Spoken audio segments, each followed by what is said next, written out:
Sejumlah masyarakat bereaksi atas jawaban Presiden Joko Widodo dalam wawancaranya dengan sebuah media. Dalam wawancara tersebut, Presiden Joko Widodo menjawab bagaimana pemerintah Indonesia merespon pandemi COVID-19. Termasuk pertanggungjawaban pemerintah terhadap 150.000 nyawa yang hilang akibat COVID-19. Banyak masyarakat menilai Presiden Joko Widodo tidak benar-benar menjawab pertanyaan yang diajukan. Alih-alih, Presiden mengarahkan tentang prestasi pemerintah Indonesia menghadapi pandemi. Jawaban Presiden Joko Widodo terhadap pertanggungjawaban pemerintah atas penanganan pandemi COVID-19 dinilai masih di awang-awang.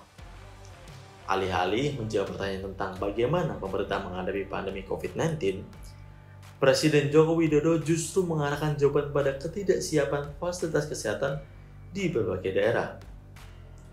Namun, bagaimana tanggung jawab pemerintah atas penanganan pandemi yang menghilangkan nyawa hampir 150.000 rakyat Indonesia justru tidak dijawab Presiden.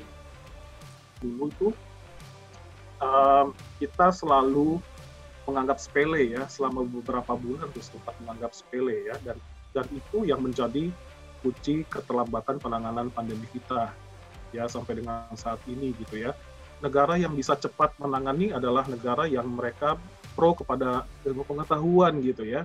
Mereka langsung sigap, langsung bisa mengambil langkah-langkah antisipasi. Apa sih yang sebetulnya harus dilakukan gitu untuk menghadapi keadaan seperti ini? Keputusan pemerintah Indonesia untuk tidak melakukan karantina wilayah nasional sepenuhnya didasarkan oleh kepentingan ekonomi. Dan sekarang di tahun 2021, kita tersebut sudah menerima hasilnya. Benarkah demikian?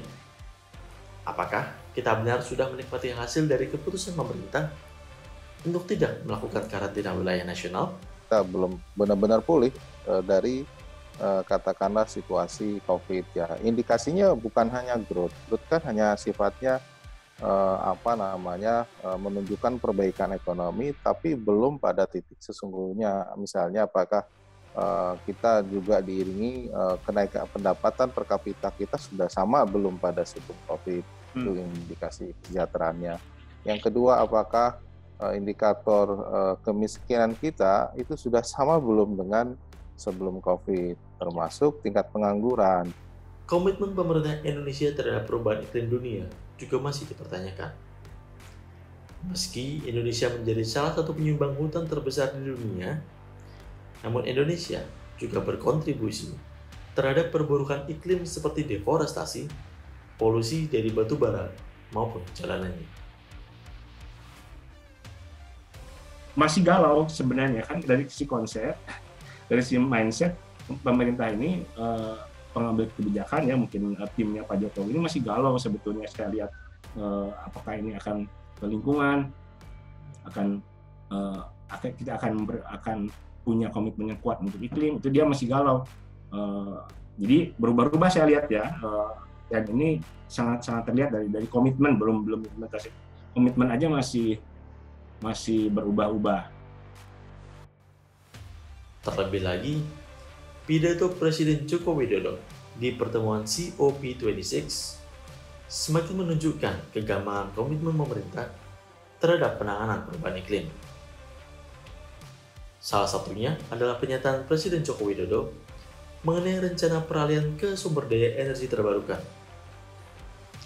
Presiden menyebut biofuel sebagai pemanfaatan energi terbarukan, termasuk pembangunan kawasan industri hijau terbesar di Kalimantan Utara. Ketika Jokowi mengatakan solusi lanjutannya adalah biofuel, maka ketika targetan biofuel ingin dicapai oleh Indonesia, dibutuhkan sekitar 9 juta perkebunan sawit baru di Indonesia. Lalu kemudian ketika Jokowi berbicara tentang transisi energi, tapi di satu sisi pemerintahan Jokowi melalui Kementerian SDM dan PLN tetap akan membangun sebesar 13,8 giga bahan bakar listrik dari bahan bakar batubara. Ini dua penanda bahwa Indonesia tidak akan beralih dari industri ekstraktif.